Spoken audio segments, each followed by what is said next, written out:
지난 시간까지 우리 도르트 신경을 우리 한번 살펴보았습니다. 도르트 신조도 우리 개혁 신앙의 아주 핵심적인 진리들을 담고 있습니다. 또 이번에는 우리 철로 역정을 통해서 우리 개혁 신앙들을 한번 다시 돌아보고 복음의 진리가 무엇인지를 알아갈 수 있었으면 좋겠습니다. 우리가 복음을 배울 수 있는 이 방법은 여러 가지가 있을 수 있습니다. 성경 그 자체를 우리가 연구함으로 이 복음을 알아가고, 또 우리가 잘 정리된 이런 복음 교재들을 통해서 우리가 알 수도 있고, 또 우리 신앙 유산으로 물려준 이 교리 문답들, 신앙 고백서와 이 교리 문답들을 통해서도 우리가 이 복음의 진리들을 알아갈 수 있습니다. 그 중에 이 철로 역정이라는 이 책을 통해서도 우리가 이 복음을 알아갈 수 있습니다.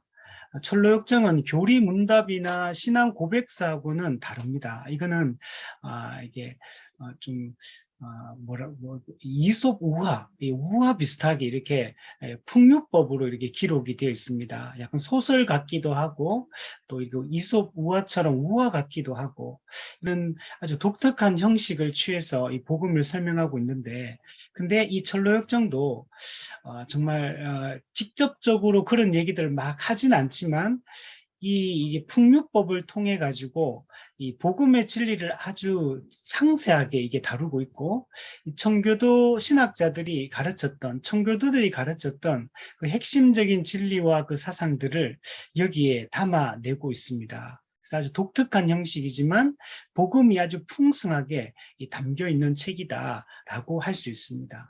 그래서 오늘 서론 강의를 오늘 하고, 다음 주부터 실제적으로 그 책의 그 내용들을 이게 살피고 읽어보면서 이제 그 복음의 진리들을 알아가려고 합니다.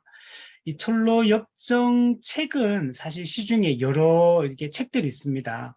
책이 이제 다양한 그 번역자들에 의해서 번역된 책들이 이렇게 나와 있는데, 그 중에 이렇게 우리가 공부하기 쉽고 또 이해하기 쉽도록 되어 있는 김홍만 교수님, 이 목사님의 이 교재를 제가 선정을 해서 이번에 함께 진행을 하려고 합니다.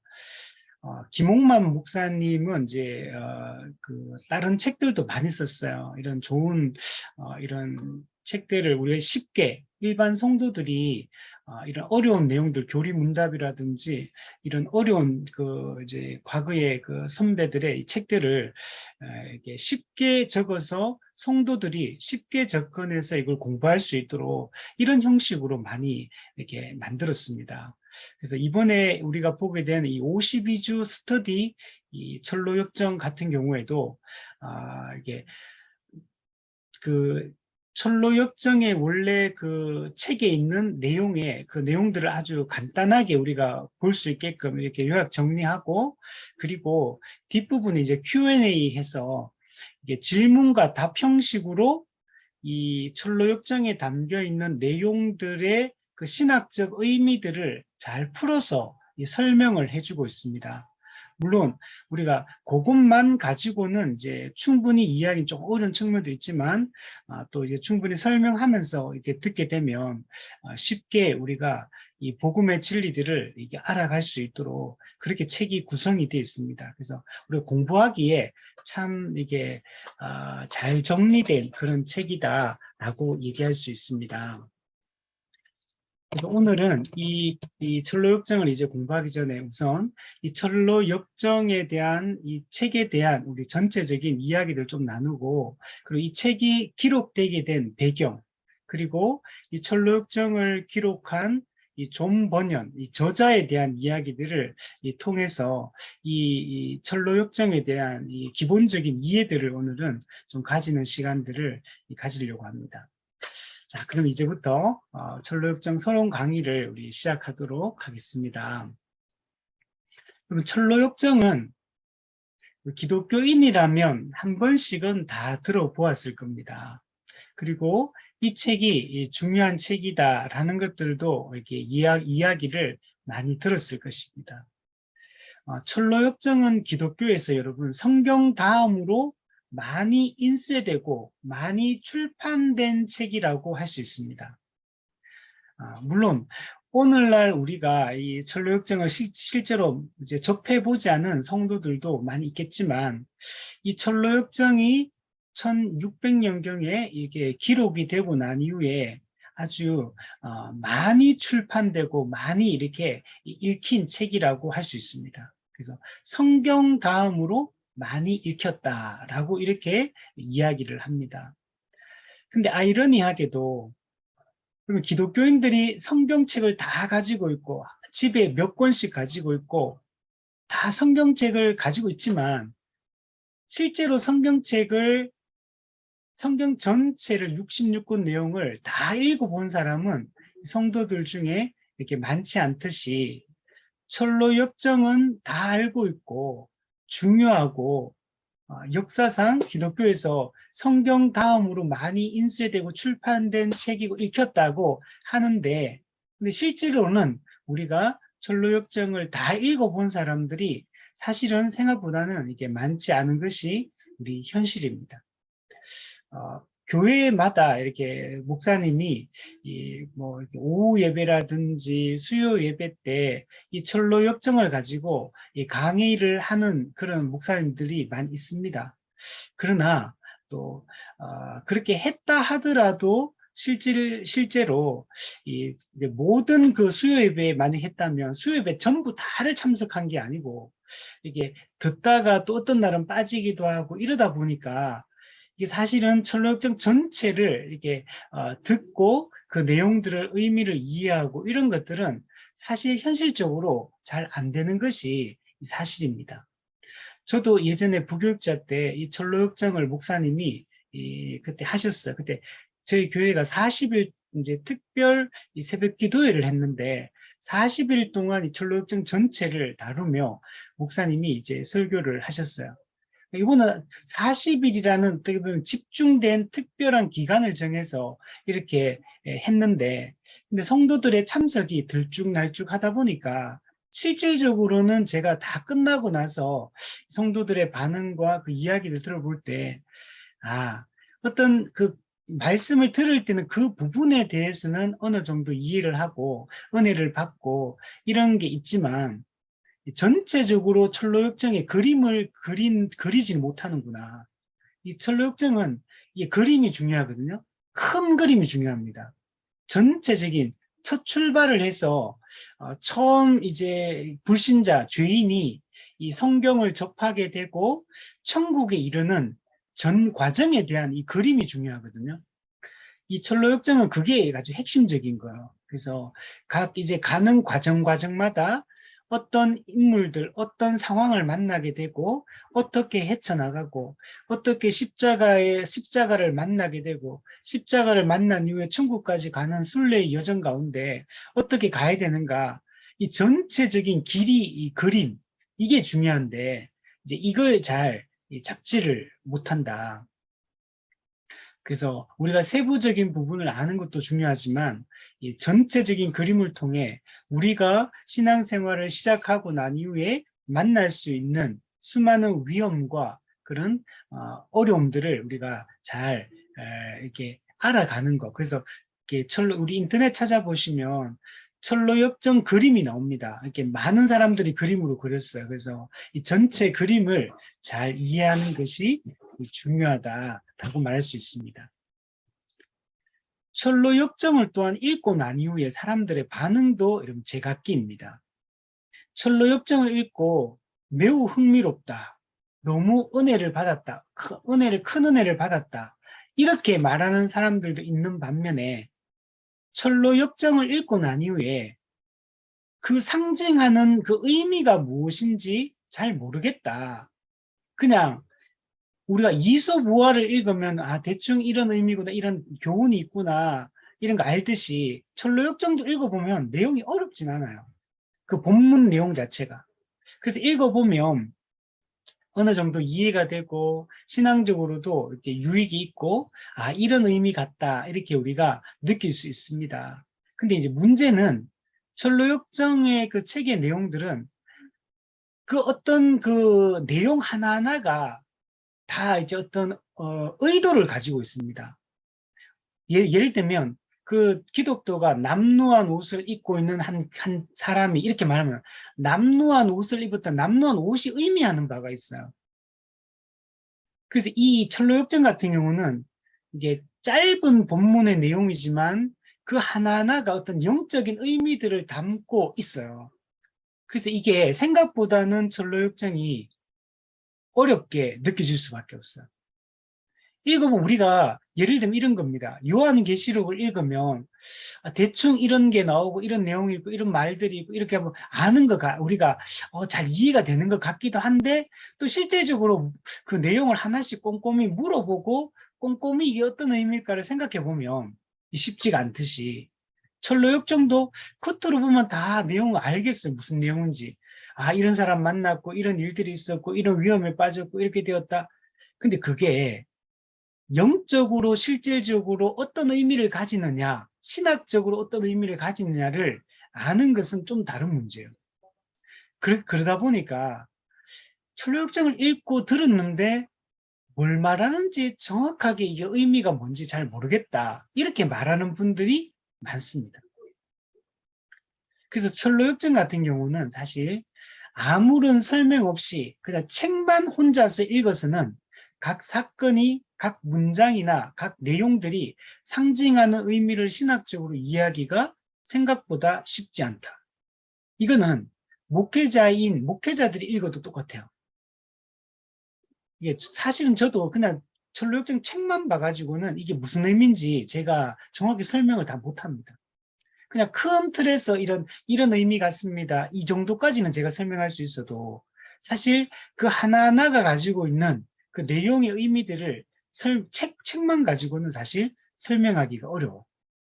그래서 이 철로역정을 연구한 이 많은 학자들의 그 내용들을 신학적으로 그 전체적인 내용들의 그 의미들을 설명한 책들을 참고하지 않으면 사실은 이 사실 설명이 쉽지가 않습니다.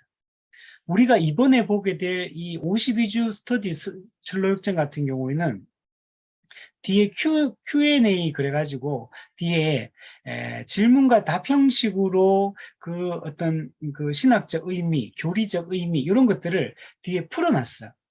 보통 다른 책들은 질문이 있고 답은 알아서 각자가 찾아야 되잖아요. 근데 이 책은 참 친절합니다. 질문을 하고 답도 나름 답을 다 적어놨어요.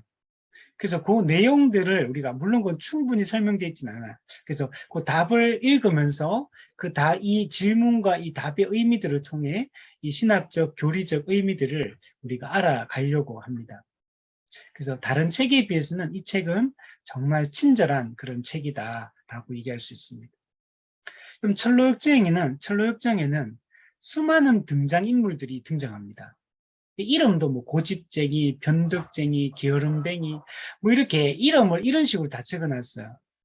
그래서 좀 이게 보면 이 사람이 누구를 말하는지 이게 뭘 의미하는지 이런 것들을 어떤 것들은 조금 대충은 이해가 돼요. 근데 어떤 것들은 아예 이해가 안 됩니다. 그래서 생각보다 쉽지가 않아요.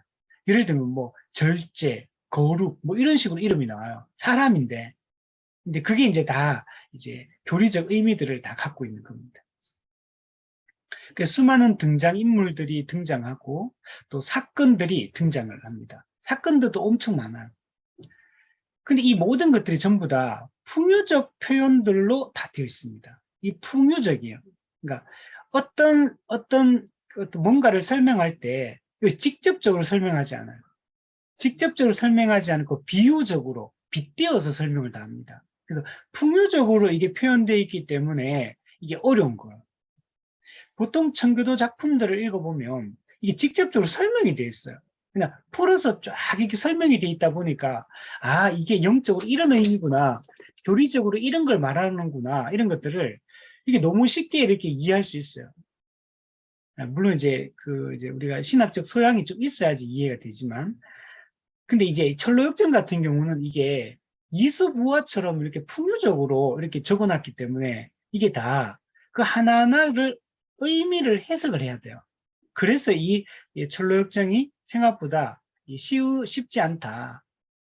그래서 많은 사람들이 와, 철로역정은 성경 다음으로 많이 인쇄되고 출판된 책이고, 성경 다음으로 많이 읽힌 책이고, 철로역정은 놀라운 진리들을 담고 있다. 이런 얘기들 맨날 들어왔는데, 근데 실제로 자기가 철로역정을 읽어보면, 막 크게 막 감동되고 은혜된다는 느낌이 별로 안 드는 이유가, 그 신학적, 교리적 의미들을 볼 수 있는 눈이 부족하기 때문에 그래요.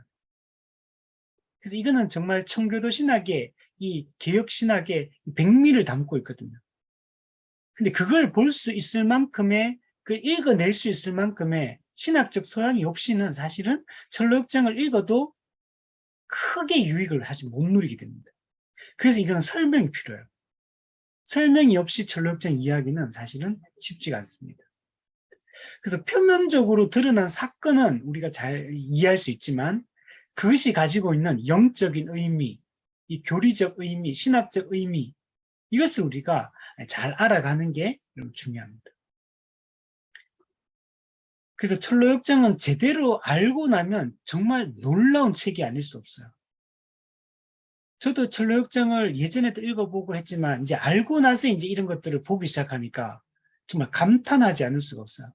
와, 왜 이 철로역정이 성경 다음으로 많이 읽혔고 왜 이렇게 철로역정에 대해서 정말 이렇게 위대한 책이라고 이렇게 말하는지 그 이유들을 이제 공부를 해보면 와, 놀랍다.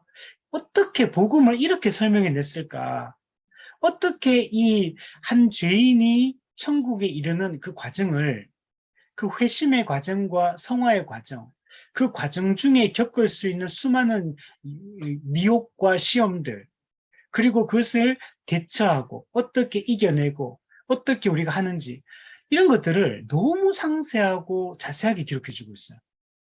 그래서 조금 제대로 공부해보기 시작하면 와, 정말 이 존 버년이 정말 대단하다. 하나님이 정말 이 존 버년을 통해서 이 복음을 이렇게도 설명할 수 있구나. 정말 놀랍다라는 생각을 할 수밖에 없습니다. 영국의 침례교 목사였고 설교자의 왕이라 불렸던 찰스 스펄전 목사님은 이 철로역정을 평생 이 백독을 했다라고 합니다. 100번을 읽었대요. 근데 찰스 스펄전은 이 작품을 읽을 때마다 매번 영적으로 새롭게 함을 입었다라고 이렇게 표현합니다. 그러니까 우리가 성경을 읽으면 읽을 때마다 늘 새롭고 늘 은혜가 되는 것처럼 철로역정도 우리가 볼 때마다 이 은혜를 받고 정말 신앙적 유익을 누리게 된다. 그래서 늘 철로역정을 볼 때마다 새로움을 입는다라고 얘기를 하는 겁니다. 뭐 저는 철로역정을 많이 읽어보지는 않았지만 이게 이제 제가 이게 작년부터 해서 철로역정 우리 그 애니메이션으로 나온 거 있잖아요. 참 잘 만들었어요. 철로역정 버전들이 몇 개가 있는데 최근에 나왔던 그 영화로도 나왔던 그 애니메이션 철로역정 그거는 진짜 잘 만들었어요. 물론 거기는 철로역정에 있는 내용을 다 담아내지 못했습니다. 아주 핵심적인 것들만 이게 큰 흐름으로 이렇게 담아냈지만 그 애니메이션 그 철로역정 하나만 우리가 봐도 아 정말 우리가 신앙생활에서 어떤 것들을 만날 수 있는지를 잘 보여주고 있습니다. 그래서 저는 그건 진짜 많이 봤어요. 제가 반복적으로 계속 진짜 한 수십 번 봤던 것 같아요. 근데 그것만 봐도 매번 볼 때마다 수십 번을 제가 봤지만 볼 때마다 새로운 걸 깨달으면 어때요? 그 애니메이션 볼 때마다.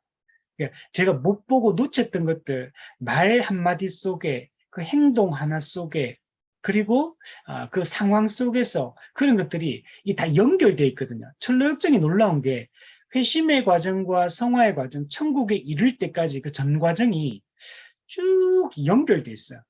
그래서 이게 정말 잘 쓴 책이에요. 그래서 이렇게 쓰기가 어려운데 보통은 이렇게 막 끊어지는데 흐름이 끊어지지 않고 쭉 연결해서 이 순례의 여정, 우리 신앙적 삶이 어떤 것인가를 잘 설명을 해주고 있습니다. 그럼 철로역정은 이 복음에 대해서 성경의 주요 교리들에 대해서 아주 생동감 있게 설명해 주고 있습니다. 그래서 철로역정은 여러분 영적 체험에 대한 백과사전이다라고 말할 수 있어요.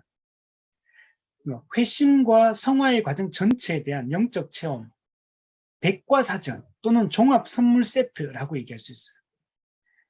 그러니까 어떤 책에서 우리가 이게 한 사람이 신앙을 시작하고 끝나는 그 전 과정을 아주 주요한 그 과정에서 만날 수 있는 주요한 그 내용들, 신학적 주제들, 이런 것들을 전체 다를 이렇게 설명해 주는 책이 없어요. 근데 이 철로역전 같은 경우는 정말 백과사전이 백과사전, 종합 선물 세트, 처음부터 끝까지 그 주요한 그 내용들을 다 다루고 있어요. 그래서 이게 정말 놀랍다.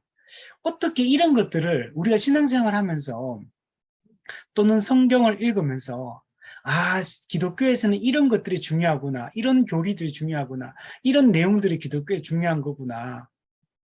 그래서 몇 가지는 우리가 살면서 이렇게 깨달아요.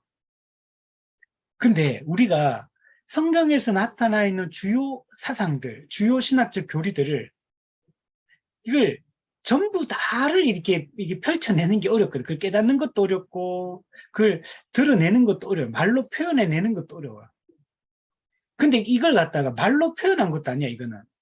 이걸 이렇게 우화 형식으로 이렇게 또 만들어 놨으니까 이건 더 놀라운 거예요. 이렇게 하려면 성경을 정말 많이 읽어야 돼요. 성경을 진짜 많이 읽어야 되고, 성경책, 실제로 이 존 번연은 성경책도 진짜 많이 읽고, 그리고 그 당시에 청교도 신학자들, 그리고 종교개혁자들의 이런 사상들, 이렇게 기록한 책들, 이런 거 엄청 많이 읽어요.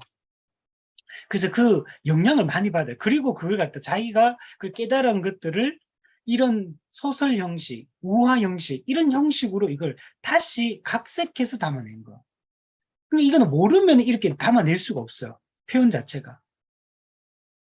진짜 놀라운 거예요. 이거는 제가 아무리 생각해도 뭐 예를 들면 이런 거. 제가 목회자로서 제가 신학교를 나오고 책을 공부하고 또 신학에 대한 강의를 듣고 지금은 우리가 이런 좋은 신학 책들이 막 무궁무진해요, 지금. 사실 기독교는 이 진리가 정말 엄청나게 정립이 돼 있어요. 제가 좋은 책 몇 권만 읽어도 정말 엄청난 진리들을 발견할 수 있고, 근데 이런 것들이 너무 무궁무진해요, 책들이. 좋은 책들이. 근데 누군가가 다 정리해 줬잖아요. 다 정리해주고 우리는 책만 공부하면 다 알 수 있는 것들, 지금. 좋은 또 신학자들이 또 목회자들이 강의를 통해 가지고 설명을 또 다 해줘요. 지금 유튜브, 인터넷 뭐 다 있어요. 마음만 먹으면 좋은 강의들을 들을 수 있고, 마음만 먹으면 책을 읽을 수 있고, 마음만 먹으면 지금은 다 알 수 있는 시대예요, 지금은. 근데 이런 시대를 살면서도 이 목회자로서 지금 제가 알고 있는 이 신학적 이해들은, 성경의 이 교리적 이해들은 매우 지금 수준이 낮은 상태예요.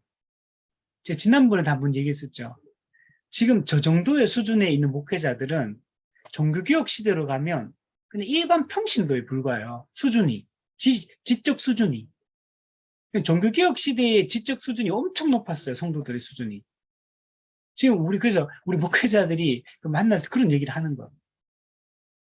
야, 우리가 지금 이 시대에 지금 목회자 하고 있기 때문에 지금 목회자가 될 수 있는 거지. 종교개혁 시대에는 우리는 목회자의 수준, 목회자들이 갖추어야 될 신학적 소양, 아주 못 미쳐요. 지금 우리 수준은. 그거는 그냥 제가 농담을 하는 말이 아니에요, 이게. 과거에 그 신학자들이 이전에 그 믿음의 선배들이 기록한 책들, 우리 기독교 고전들을 읽어보면요. 진짜, 와, 어떻게 이런 걸, 그 당시 이런 거 어떻게 깨달았을까? 정보가 공유되는 것도 아니고, 책을 통해 읽은 것도 아닐 거고, 아주 소수의 사람이 교제하는, 그 당시는 그냥 걸어 다니는 시대니까, 아주 책이 또 막 많은 시대도 아니었고, 성경책 읽고 그 몇몇의 그 신앙인들과 교제하며 목회자들 교제하면서 그런 것들을 정리했으니까 진짜 놀랍다는 생각이 좀 진짜 많이 들어요. 어떻게 그 당시 이런 것들을 깨닫고 이런 걸 정리했을까? 지금 시대는 책이라도 있으니까 그 책을 막 읽고 연구해가 그걸 정리해가지고 뭐 다른 책을 만들어내거나 그거는 지금은 가능하지만 그 당시에는 그런 자료들도 많지가 않은 시대고 그걸 구하기도 어렵고 야, 정말 어떻게 이런 것들을 깨달았을까? 그러니까 수준 자체가 다른 거죠. 이 철로역정은 정말 이 종합 선물 세트입니다. 정말 이게 하나하나에 그 담겨있는, 우리가 매주 이제 하나씩 그 내용들을 살피고 그 의미들을 살펴갈 텐데, 이런 내용들이 정말 엄청나게 많이 담겨 있어요. 철로역정은 한 명의 불신자가 어떻게 회심하고 성화되고 완성에 이르게 되는지 그 전 과정을 상세하게 설명을 해주고 있는 겁니다. 그래서 콜로리지라는 신학자는 철로역정은 복음주의 신학을 가장 잘 요약한 최고의 책이다. 복음주의 신학, 개혁 신학, 청교도 신학, 이걸 가장 잘 요약한 책이다. 최고의 책이다. 라고 이렇게 얘기를 했습니다. 그래서 여러분, 철로역정은 구원의 진리, 이 복음을 모르는 불신자에게는 이 중요한 전도 책자가 됩니다. 복음이 무엇인지, 어떻게 구원을 받을 수 있는지를 설명해주는 전도 책자가 되고, 이미 구원 얻은 성도들에게는 그리스도인으로서 어떻게 살아야 되는가, 그리스도인들은 어떻게 죄와 싸우며 이 거룩을 추구하며 살아갈 수 있는지 그 안내서가 됩니다. 그럼 이 또한 이 철로역정은 신학생들에게는 이게 구원론, 기독론, 교회론, 종말론, 또 천사론, 또 마귀론, 이런 거에 대한 중요한 이 교리적 이해들을 우리에게 제공해주고 있습니다. 그래서 철로역정만 우리가 공부하고 그 영적인 의미들을 알 수 있어도 이게 조직신학을 공부하는 것과 같은 그런 효과를 나타내고 복음을 공부하는 것과 같은 효과를 만날 수 있는 겁니다. 이 철로역정은 목회자들이 양떼를 어떻게 목양해야 되는지 목양의 그 짐서가 되는 것이 바로 철로역정입니다. 저도 이 철로역정을 보면서 정말 많이 느끼는 게 목회자가 어떻게 목양해야 되는가, 목회를 어떻게 해야 되느냐, 참된 목회자라는 게 어떤 사람인가, 목회자는 뭐 하는 사람인가 라는 걸 정말 많이 느껴요. 여기 보면 이 전도자가 나오거든요. 그 전도자가 이제 목회자를 꼭 목회자만은 아니지만 어떤 중요한 대상이 목회자예요. 어떻게 사람들을 진리의 길로 그 방향성을 잡아줄 것인가. 이게 목회에서 정말 중요하거든요. 이런 짐승가 되고, 또 목회자는 성도들을 양육하고 가르쳐야 되는데 이 철로역정은 최고의 양육 교재라고 할 수 있어요. 만약에 저는 이제 많은 제 가르치는 내용 그 과목들이 있는데 그 교재 내용, 이런 교재가 만약 없다면 저는 지난번에 얘기했듯이 도르트 신조라든지 웨스트민스터 신앙 고백서나 하이델베르그 교리 문답서나 이런 걸 집중적으로 가르칠 거예요. 또한 이 철로역정을 가르치고 싶어요. 철로역정만 제대로 가르쳐도 복음을 잘 설명해 줄 수가 있고, 또 이게 정말 철로역정은 마음을 뜨겁게 하는 책이에요. 그리고 우리가 살아갈 때 우리를 위협하고 우리를 교묘한 함정에 빠뜨리는 이런 마귀의 이런 마귀가 쳐놓은 덫, 함정, 이런 것들을 잘 분별할 수 있겠죠. 그래서 신앙생활을, 이 삶을 잘 살아갈 수 있도록 도와주는데 이 철로역정이 매우 중요한 역할들을 합니다. 그래서 최고의 양육 교재다. 그래서 우리가 물론 이제 기존의 주일학교나 교회에서 양육하는 많은 교재들이 있겠지만 이 철로역정을 양육 교재로 사용해 가지고 꾸준히 지속적으로 가르치면 성도들에게 진짜 큰 유익이 있겠다. 특히 이거는 이미 구원받은 성도들, 오래 신앙생활을 한 사람들에게 더더욱 이건 저는 이게 도움이 될 것 같아요. 그래서 정말 우리 삶을 깊이 들여다보게 만드는 게 이 철로역정이다라고 얘기할 수 있습니다. 또한 이 선교사들에게는 그들이 사역하는 그 사역지, 그들이 속해 있는 문화적 배경과 상관없이 타종교라든지 다른 어떤 세속적인 이런 사상에 물들어 있는 그 사람들에게 그 영적으로 잠자고 있는 그들의 영혼을 정말 아주 강하게 흔들어 깨울 수 있는 그런 아주 좋은 이 도구가 될 수 있다라고 생각이 듭니다. 근데 만약에 복음을 직접적으로 이렇게 설명하면 또 문화권마다 또 종교가 다 다르기 때문에 좀 받아들이기 힘들더라도 이 철로역정이라는 이런 이 책을 통해 이렇게 접근을 하면 또 이거는 그냥 먼저 책을 읽어보게 하고 직접적으로 뭐 이게 복음을 설명하는 건 아니기 때문에 그래서 이런 큰 원리들을 알아갈 수 있는 좋은 그런 도구가 되고 또 거기에 설명을 좀 덧붙여서 이 복음을 설명한다면 정말 선교지에서도 이 철로역정은 좋은 도움을 줄 수 있습니다. 또한 심리학을 공부하는 심리학자에게는 최고의 심리학 교과서가 될 수 있는 게 이 철로역정입니다. 왜냐하면 철로역정에는 아주 다양한 인물들이 등장합니다. 아주 다양한 인물들의 다양한 특징들이 이 서술되어 있습니다. 그래서 이런 각 인물들의 이 특징과 반응들 이런 것들을 살펴도 이게 정말 좋은 그런 심리학 교과서가 될 수 있다라고 이렇게 사람들이 말을 하더라고요. 저도 이거 뭐 이런 내용들은 제가 이제 다른 분들의 책을 참고해서 제가 정리한 겁니다. 정리한 거고 그래서 사람들이 철로역정을 이렇게 평가하는구나 라는 것들을 우리가 알 수가 있습니다. 19세기 말까지 이 철로역정은 실제로 교회에서 중요한 양육 교재로 이렇게 사용이 되었습니다. 그래서 예전에는 오늘날과 같이 막 지금 요즘에 이제 기독교 서점에 가면 수많은 양육 교재들이 있어요. 무슨 무슨 무슨 훈련 교재, 무슨 제자 훈련 교재 정말 많거든요. 그리고 기독교 서점에 가서 한번 그 훈련 교재 코너를 가보시면 알아요. 진짜 종류가 많아요. 그게 너무 많아서 쓸 게 없어요. 너무 많은 게 또 이게 단점입니다. 너무 많아서 뭐가 좋은 건지를 분별을 잘 못해요. 그래서 각 교재마다 물론 장단점이 있습니다. 장단점이 있고 또 좋은 내용들이 담겨 있는데 저는 시중에 나와 있는 그런 교재, 저도 정말 부교육자 때마다 교회마다 교재가 다 다르기 때문에 정말 많은 교재들을 사용해 봤고 저도 교재 선정이 진짜 어렵더라고요. 제 목회할 때도 부교육자들 생활할 때도 이렇게 이게 주일학교 교재도 그렇고 청소년부, 청년들, 어른들 이 양육 교재 선정이 진짜 어려워요. 나름 이게 한국 교회 안에 이런 양육 교재들이 많이 있는데 저도 이제 웬만한 거는 교회마다 이런 걸 다 이제 그 당시에 이렇게 막 인기 있는 뜨는 그런 교재들이 있어요.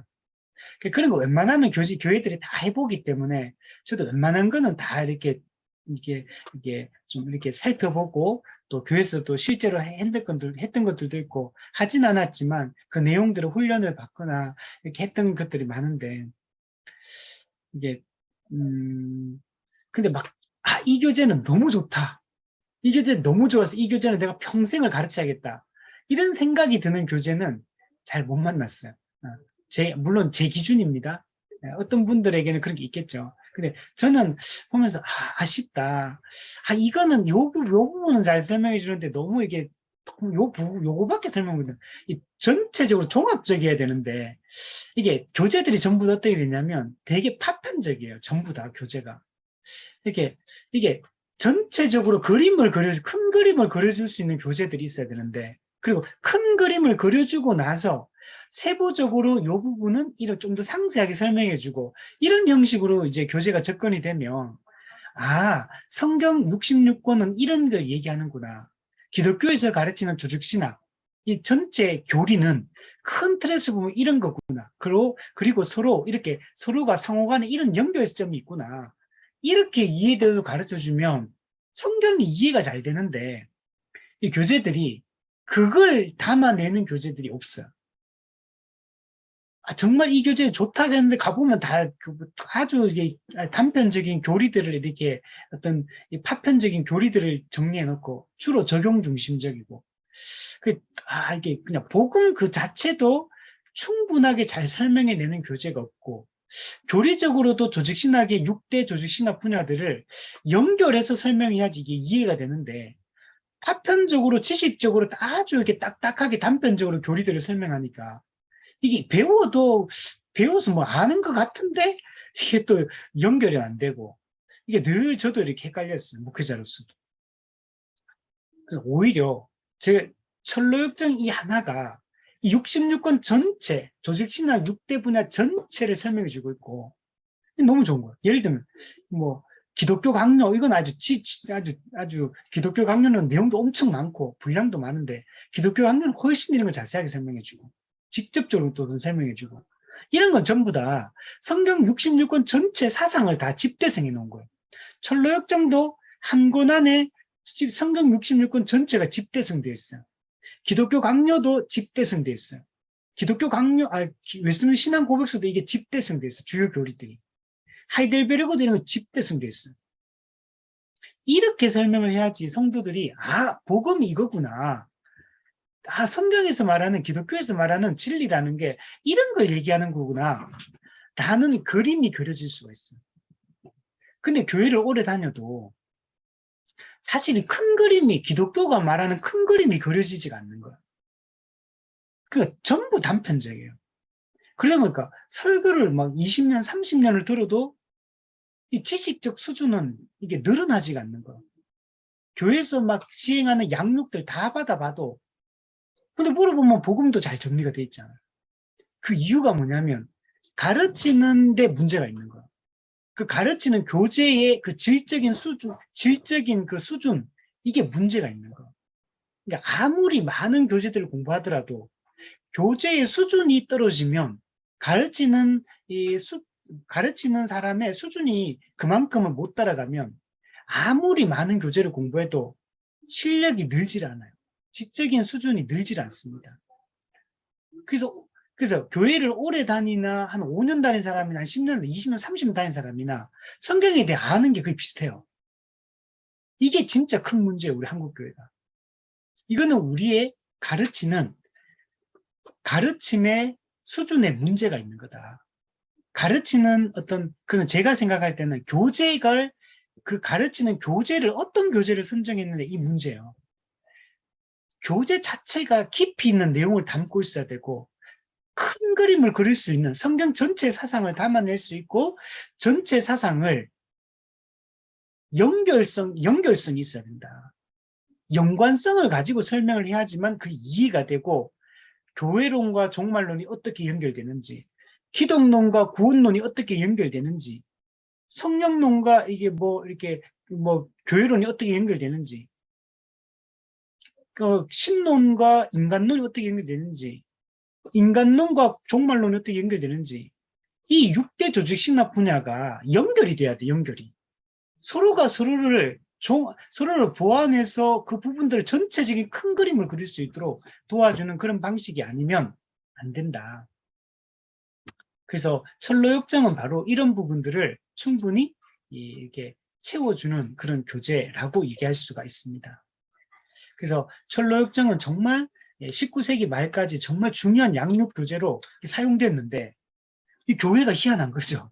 19세기 말까지 철로역정이 중요한 양육 교재였는데 그 이후부터 이 양육 교재를 사용하지 않는 거예요. 교회가.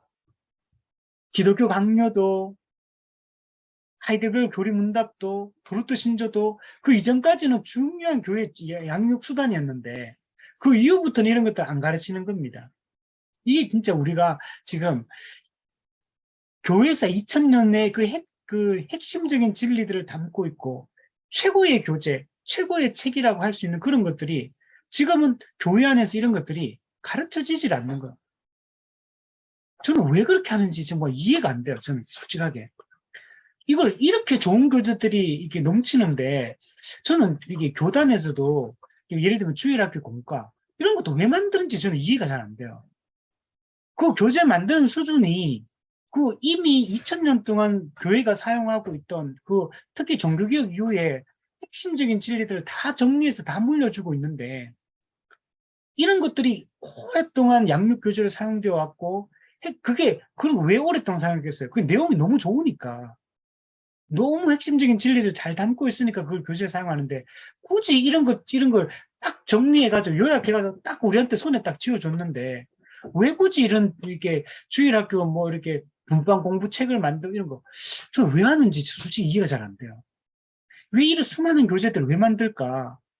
이미 있는 것들만 잘 활용하고 이런 것들이 그런 것보다 훨씬 깊이 있는 내용들을 담고 있는데 왜 이걸 직접적으로 안 가르치고 왜 그걸 갖다가 다 파편적으로 풀어가지고 파편적으로 풀어내면서 문제는 내용의 그 깊이를 다 잃어버린 거예요.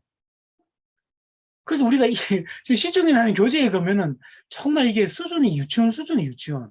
근데 이런 지금 철로역정이나 기독교 강요나 이런 도덕도신 이런 것들은 대학교 어른 수준인데 왜 굳이 이런 좋은 내용들을 내놓고 그런 것들을 다 일부러 풀어가지고 그 의미를 약화시키고 왜 그러는지 저는 도무지 이해가 잘 안 돼. 그래서 우리는 굳이 그럴 필요 없다. 여러분, 만약에 새로 만드는 교재들이 이전에 이런 교재들보다 더 깊이 있는 내용과 더 체계적이고 논리적인 서술을 해가지고 사람들이 더 쉽게 진리를 이해하고 복음을 이해할 수 있도록 도와주는 교재라면 저는 그러면 그걸 선택해야 된다고 생각해요. 근데 지금에 있는 교재들이 너무 수준이 떨어지는데 왜 굳이 그걸 하느냐는 거예요. 더 좋은 교재들이 있는데 이런 거 직접적으로 가르치는 게 훨씬 유익한데 저는 그 철로역정도 우리가 빨리 우리 교회들에서 정말 이게 열심히 이건 가르쳐야 된다. 이건 반복적으로 철로역정 같은 경우는 진짜 반복적으로 가르쳐서 우리가 매일매일 살아가면서 만나는 수많은 문제들, 수많은 시험거리들, 수많은 갈등의 요소들, 수많은 믿음을 잃게 하는 그 함정과 그 덫들을 발견하게 하고 그리고 그것의 위험성을 경고하고 그리고 그런 상황에 빠졌을 때 또는 빠지기 전에 어떻게 예방해야 될지 빠졌을 경우에 어떻게 거기서 빠져나오는지 살아나는 방법을 가르쳐야 되는 거예요. 지금 위험에 지금 처했는데 어떻게 빠져나오고 그 문제를 해결하는지 방법들을 이런 책들은 너무 잘 설명해 주고 있거든요. 그래서 이런 것들을 우리가 배울 필요가 있다. 우리는 많은 경우에 내가 지금 위험에 처해 있는데도 불구하고 영적 위험에 처해 있다는 사실 자체를 인지하지를 못해요. 그게 문제인 거예요. 근데 이게 철로역정은 성경에 있는 그런 성경에서 말해주고 있는 것들을 이렇게 풀어내서 설명해주고 있는 거예요. 이렇게 보면 이게 전부 다 성경에서 근거해서 얘기하고 있다라는 것들을 알 수 있습니다. 그래서 여러분 철로역정은 제대로 진짜 공부하면 정말 철로역정을 제대로 공부했을 때 나타나는 공통적인 특징들이 있어요. 철로역정은 사람을 회심하게 만들고 영적인 각성이 일어나게 만듭니다. 그래서 성도들로 하여금 이 거룩을 추구하며 성화되도록 하는데 매우 어떤 중요한 역할들을 한다는 것들을 볼 수가 있어요.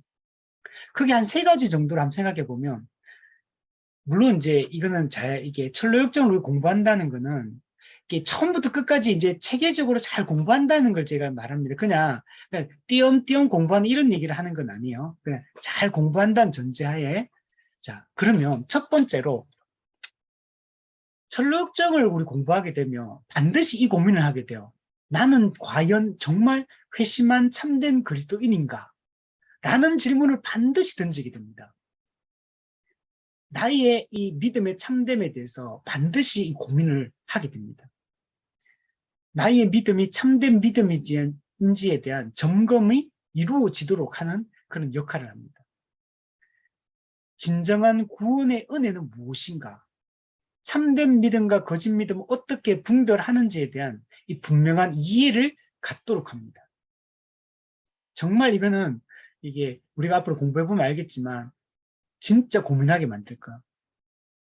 내가 생각하고 있는 게 이게 나는 참된 믿음이라고 생각했는데 이게 참된 믿음이 아닐 수 있겠구나 라는 생각을 정말 많이 갖게 만들어요. 그리고 내가 지금 어떤 위험에 처해 있는지 이런 것들을 너무 잘 보여줍니다. 우리 고린도후서 13장 5절에 보면 너희는 믿음 안에 있는가? 너희 자신을 시험하고 너희 자신을 확증하라. 예수 그리스도께서 너희 안에 계신 줄을 너희가 스스로 알지 못하느냐? 그렇지 않으면 너희는 버림받은 자니라. 이건 어떻게 되냐면 너희 자신을 시험하고 너희 자신을 확정하라. 이 말은 계속 그렇게 하라는 얘기예요. 지속적으로. continually. 계속적으로 점검하고 계속적으로 시험하라는 거예요. 계속적으로 확정하라. 이런 뜻이에요. 여러분, 믿음 안에 있는가? 내 믿음이 참된 믿음인가? 참된 믿음의 열매가 나타나는가를 우리는 주님이 우리를 부르시는 그날까지 계속 점검해야 됩니다. 그냥 한번 예수 믿고 구원받고 땡이다. 그냥 그렇게 하면 안 된다는 거예요. 만약 우리가 계속적으로 이걸 시험하고 그리스도가 우리 안에 계신 줄을 알지 못한다면 너희는 버림받은 자다. 그래서 이 철로역정은 이것을 우리 질문을 던지게 하고 이것을 점검하게 합니다. 두 번째는 철로역정을 공부하게 되면 그리스도인들이 당하게 되는, 만나게 되는 수많은 시험 그리고 영적 전쟁에 대한 상당한 영적 통찰력을 얻게 됩니다. 어떤 위험 요소들이 있는지 그리고 영적 전쟁을 어떻게 우리가 이게 수행해야 되는지 이런 어떤 원리들 이런 것들을 통찰력을 우리가 갖게 됩니다. 여러분 사단이 정말 교묘하게 접근합니다. 사단은 정말 이게 우리의 생각을 완전히 뛰어넘어 있어요. 우리를 이렇게 시험하고 우리를 미혹하는 방식이 우리가 정말 깨어있지 않으면 사단의 미혹을 당하고 사단이 완전히 밥으로 완전 놀림감이 되고 사단의 놀이기가 되어서 막 놀아나면서도 내가 지금 그렇다는 걸 전혀 인지를 못할 수 있어요. 이런 것들에 대해서 이 철로역정은 너무 잘 보여줘요. 이런 걸 또 잘 보여주는 책이 C.S. 루이스의 그 스크루테이프의 편지. 그 책도 마귀가 얼마나 교묘하고 얼마나 영악한지 얼마나 인간이 어리석은 존재인지를 잘 보여줍니다. 그래서 우리가 늘 영적으로 깨어있지 않으면 우리는 정말 마귀의 밥이 돼서 막 놀아나면서도 나는 하나님 안에 있다. 나는 지금 영적으로 안전한 지대에 나는 지금 안전지대에 있다. 이렇게 착각하게 만들어요. 여러분 우리가 생각하는 것보다 마귀는 더 위험한 존재예요. 물론 우리가 참된 믿음을 가지고 신자가 살아갈 때는 마귀가 신자를 건드리지도 못해요. 교회를 엄부의 권세가 이기지 못합니다. 그러나 우리가 영적으로 깨어있지 않으면 언제든지 마귀의 놀림감이 될 수 있다는 사실을 기억해야 됩니다. 에베소서 6장 12절에 우리의 씨름은 혈과 육을 상대하는 것이 아니요 통치자들과 권세들과 이 어둠의 세상 주관자들과 하늘에 있는 악의 영들을 상대합니다. 우리는 눈에 보이는 사람과의 싸움이 아니에요. 우리가 볼 땐 저 사람이 문제고 저 사람이 저래서 저렇고 저 사람과의 나와의 관계가 이래서 문제고 이렇게 생각하지만 그 모든 배후에는 영적 권세들이 있는 겁니다. 하늘에 있는 악의 영들과 우리는 지금 싸우고 있는 거예요. 에베소 6장 13절 이 싸움 앞에 우리 어떻게 됩니까? 하나님의 전신 갑주를 취하라. 이는 악한 날에 너희가 능히 이 악한 세력을 능히 대적하고 모든 일을 행한 후에 서기 위함이라. 이 말은 우리가 하나님의 전신 갑주를 취하여 나중에 영적 전쟁하고 최후 승리를 말하는 게 아니고 지금 마귀가 악한 영적 세력이 지금 우리 코앞에 지금 딱 버티고 있어요. 진을 치고. 이 상황에서 이제 적군과 이제 대적해서 싸워야 되는 거예요. 적군이 저기서 마귀가 쫙 진을 치고 있어요. 우리도 진을 쳐야 되잖아요. 근데 마귀에게 속한 악한 세력들은 전부 다 완전 무장해가지고 이게 딱 서 있는데 우리는 어떤 사람은 이렇게 무기도 없고 어떤 사람은 갑옷도 없고 어떤 사람은 이렇게 옷도 그렇고 신발도 그렇고 방패도 없고 이렇게 딱 진을 대치하게 되면 어떻게 되겠습니까? 그냥 다 당하는 거죠. 마귀는 불화살을 막 쏘아대는데 우리는 방어도 못하고 적이 칼과 창을 들고 막 뛰어 달려오고 있는데 우리는 전부 다 나무작대기 한 개 가지고 있으면 이건 어떻게 되겠어요? 우리가 하나님의 전신 갑주를 취하고 마귀와 딱 진을 치고 이제 딱 우리가 이제 정면으로 맞서야 되는 겁니다. 근데 이 철로역정은 우리가 어떻게 마귀가 우리를 공격해 들어오는지 그 공격을 어떻게 막아내는지 그 공격을 막아내고 우리가 어떻게 올바른 그 진리의 길, 좁은 길로 다시 걸어갈 수 있는지 이런 것들에 대해서 너무 잘 가르쳐 주고 있어요. 세 번째는 철로역정을 보면 성화의 중요성을 깨닫게 됩니다. 성화의 중요성. 모든 것의 목적이 성화라는 것을 알 수가 있어요. 성화는 구원에 있어서 매우 중요한 부분이에요. 물론 이제 우리가 칭의가 중요하죠. 칭의와 성화, 이게 핵심적인 건데, 근데 칭의와 성화는 분리되는 게 아니에요. 칭의와 성화는 구별되지만 분리되지 않는다. 칭의는 성화를 동반한다. 칭의와 성화는 늘 함께 간다. 그래서 근데 많은 우리 기독교인들이 예수 믿고 그냥 한번 구원받으면 땡이다 이렇게 생각해요. 아, 내가 예수님 믿는다 고백했으니까 나는 무조건 천국 간다.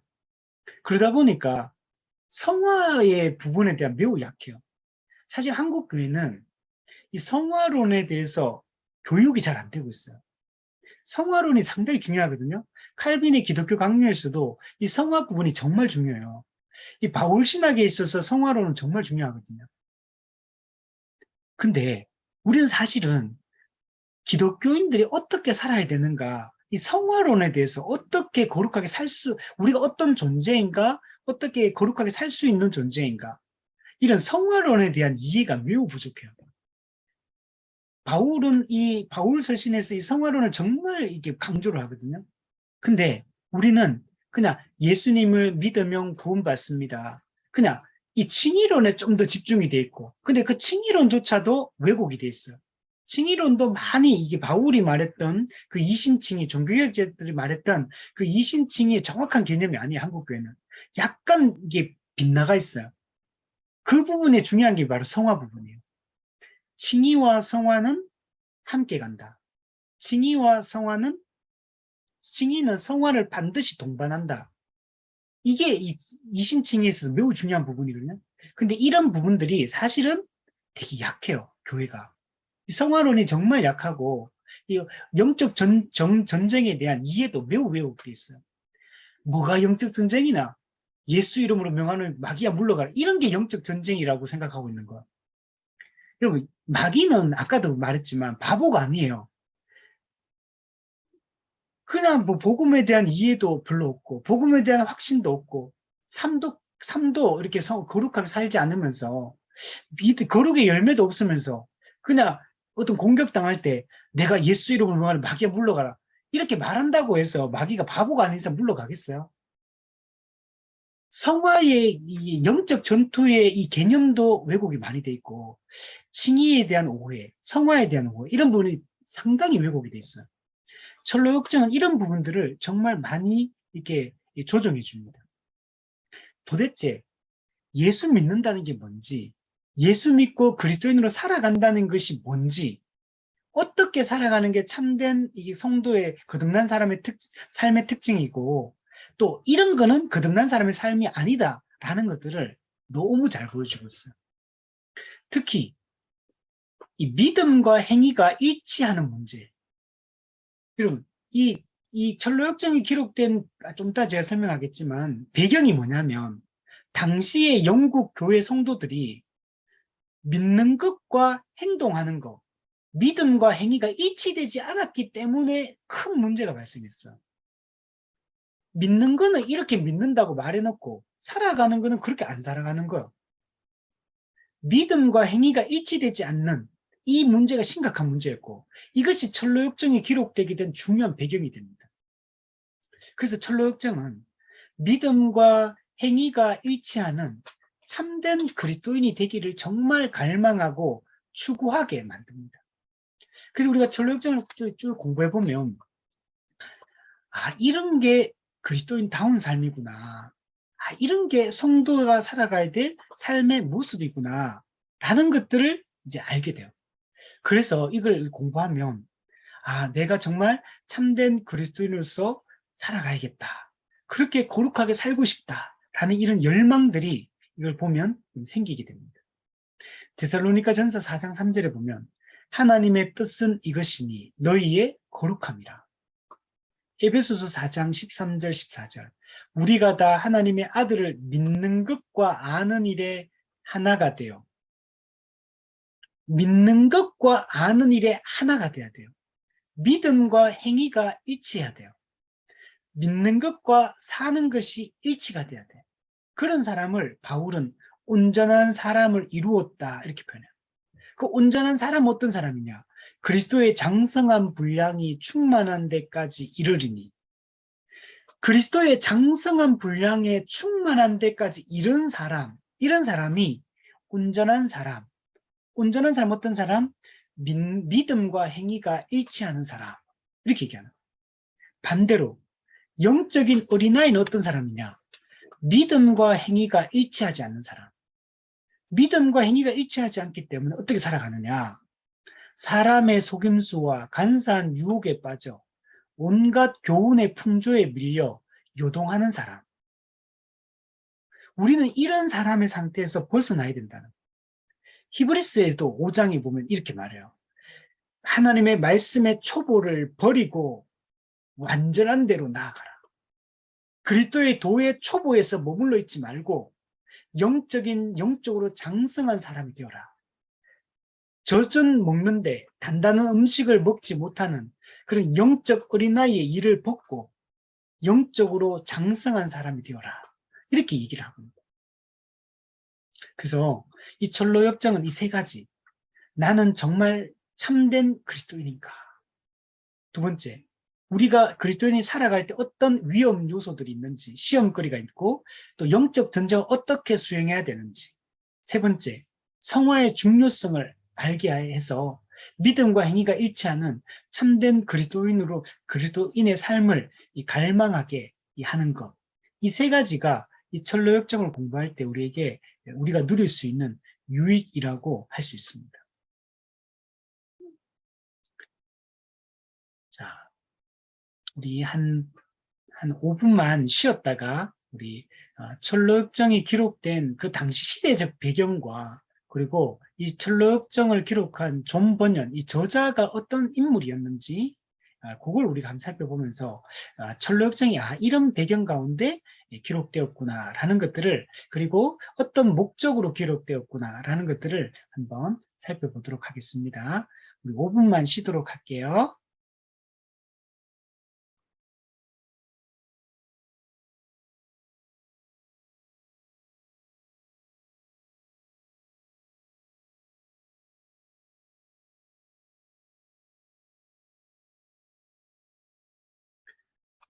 네, 우리 다시 시작하도록 하겠습니다.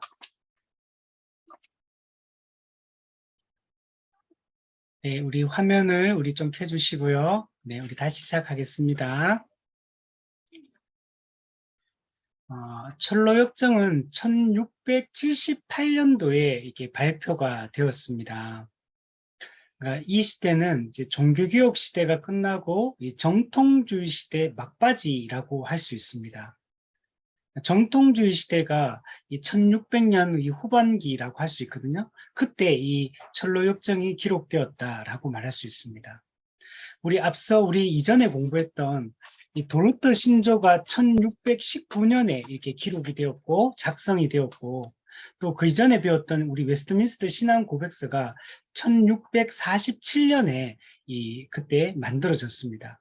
그러니까 이 도르트 신조, 웨스트민스터 신앙 고백서, 그리고 1678년에 철로역정 순서가 이렇게 기록이 되고 있고, 이 내용들은 전부 다 이 종교개혁 사상들을 다 담고 있다라고 이렇게 말할 수 있고, 특별히 웨스트민스터 신앙 고백서와 이 철로역정 같은 경우는 영국에서 만들어졌는데 그 영국의 청교도들의 신학 사상들을 잘 담고 있다라고 얘기할 수 있습니다. 이 철로역정은 1678년도에 이게 기록이 되고 1885년까지 거의 한 100년 좀 더 넘죠. 74개의 언어로 번역이 되고 출판이 됐습니다. 그러니까 지금은 우리가 컴퓨터가 있고 이런 현대 이 사회에서 이 번역하는 것과는 달라요. 이거는 그때는 아직까지 겨우 인쇄술이 발달해서 책이 대량으로 생산되는 그 정도의 지금 상황이지, 이게 다 손으로 그 당시엔 다 기록을 해야 되는, 이제 인쇄술이 발달되어서 이제 종이로 출판은 되어지지만 아직 그 당시는 지금처럼의 그런 대량 생산은 아닌 거예요. 근데 이 책이 다 흩어져 나가가지고 74개 언어, 대단한 거죠. 74개 언어로 번역되고 출판되었다, 이렇게 말합니다. 이 철로역정은 이 청교도 신학에 있어서 정말 매우 중요한 위치를 차지하고 있습니다. 청교도 신학의 그 중요한 그 신학적 이 사상들, 그 주제들을 풍류적으로 기록했고 매우 쉽게 이렇게 설명을 해주고 있습니다. 그래서 이 철로역정만 우리가 제대로 공부하더라도 청교도 신학에서 중요하게 다루었던 신학적 주제들, 이런 것들이 거의 하나도 빠뜨려지지 않고 다루어진다. 물론 이제 길게 다루지는 못하죠. 그렇지만 그런 것들이 다 언급이 되고 있다라고 말할 수 있습니다. 철로역정은 아주 중요한 게 이거예요.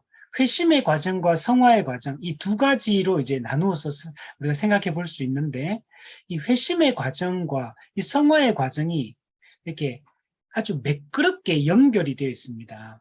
이게 따로따로 분리되어 있지가 않고 연결이 잘 되어 있다. 그래서 회심의 목적이 성화고 거룩이고, 또 이 성화의 과정, 그렇기 때문에 이 거듭난 이후에 우리가 거룩을 추구하며 어떻게 살아가는가에 대해서 이런 것들이 잘 연결되어서 설명이 되어 있습니다. 특히 조금 전에 얘기했듯이 철로역정의 가장 중요한 특징은 이 풍류법을 통해서 복음을 설명하고 있다는 겁니다. 풍류법이 뭐냐? 우리 그 사전적 의미로 보면 어떤 개념이나 사실을 직접적으로 표현하지 않고, 그러니까 대놓고 직접적으로 말로 설명하는 게 아니고 다른 대상에 빗대어서 풍자적으로 설명하고 암시적으로 표현하는 이 수사법을 우리는 풍류법이다, 이렇게 얘기합니다.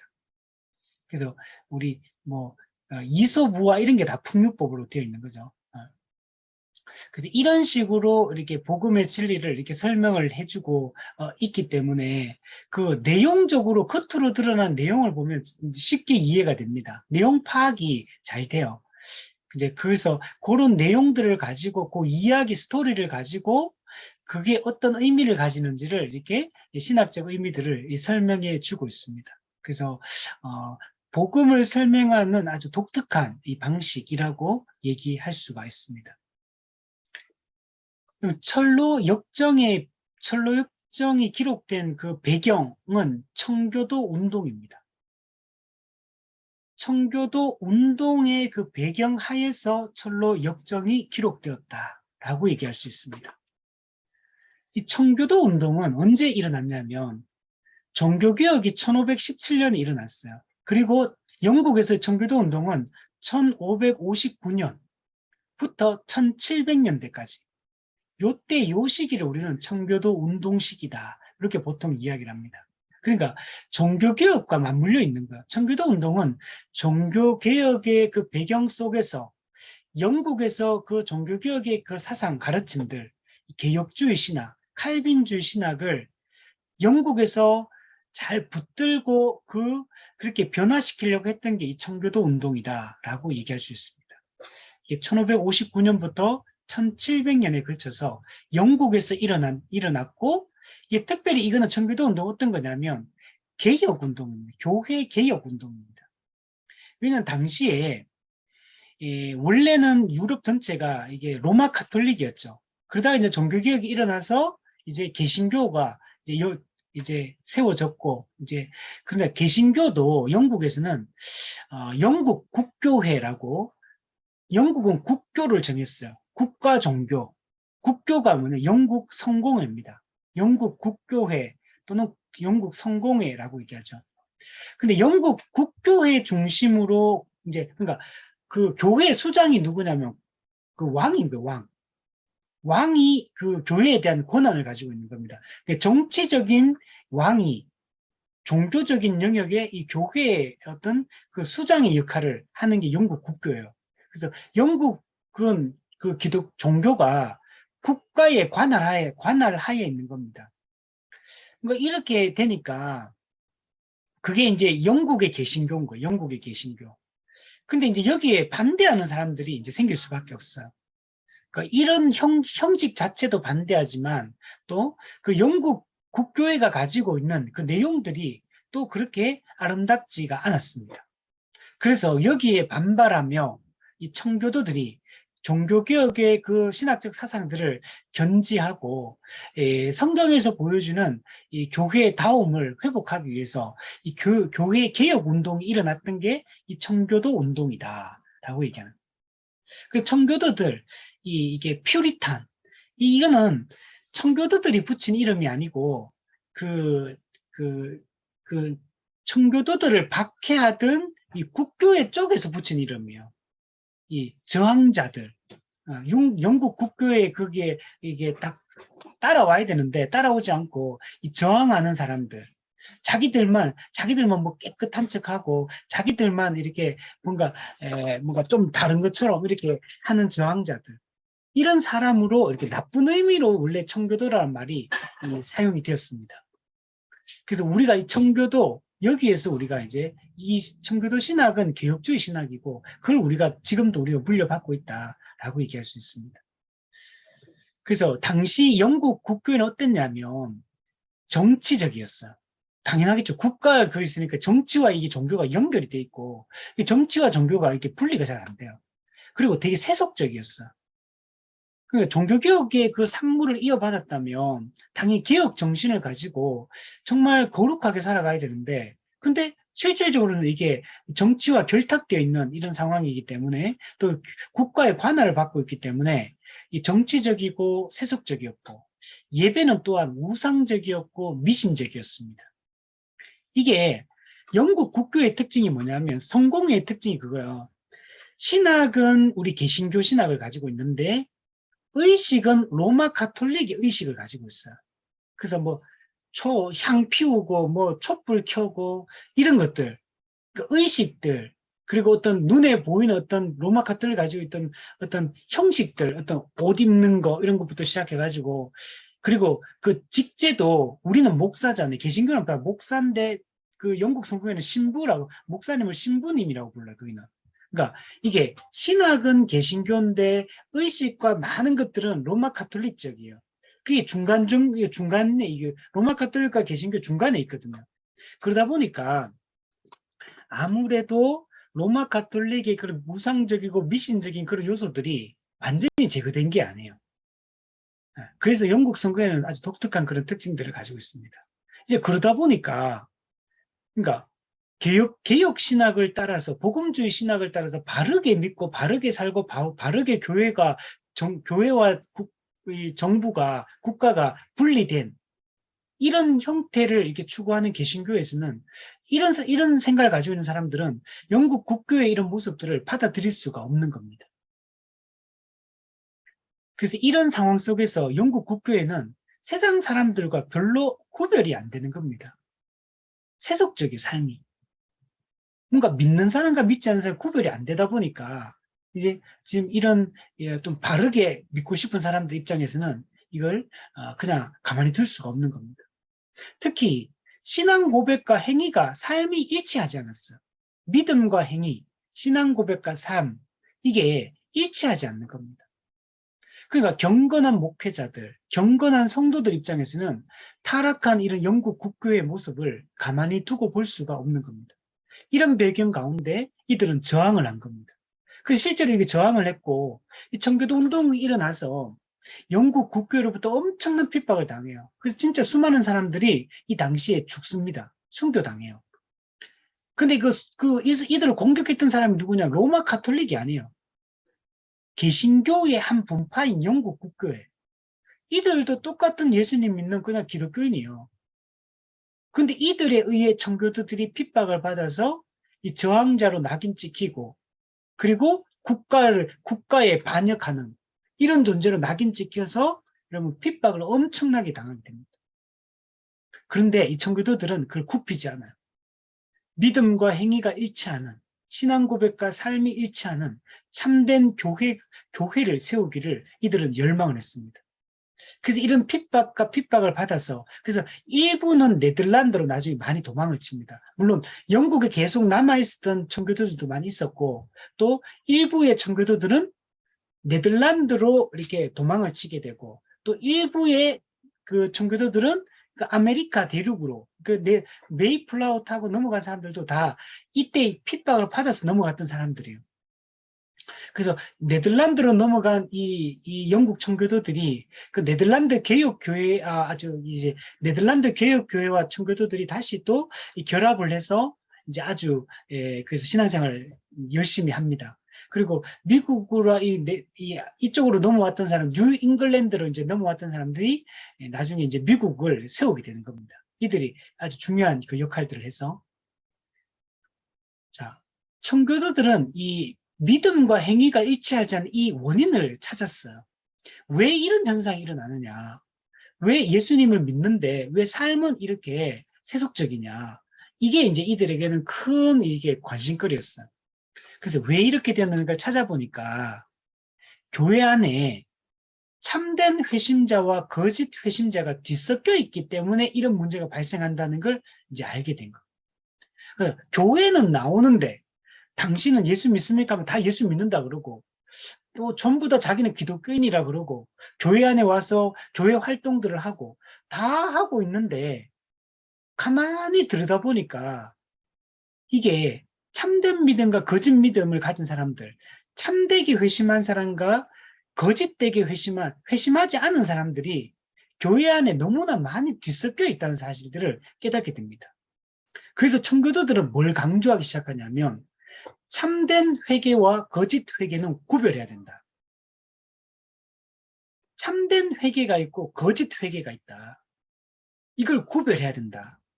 참된 믿음, 구원 얻는 믿음이 있고 거짓 믿음이 있다. 이걸 구별해야 된다. 그 청교도들은 이 문제를 아주 심각하게 생각해요. 청교도들은 복음에 대한 이 무지함, 그리고 왜곡된 지식으로 말미암아 발생한 이 거짓 확신, 거짓된 구원의 확신을 가진 사람들을 그래서 막 꾸짖습니다.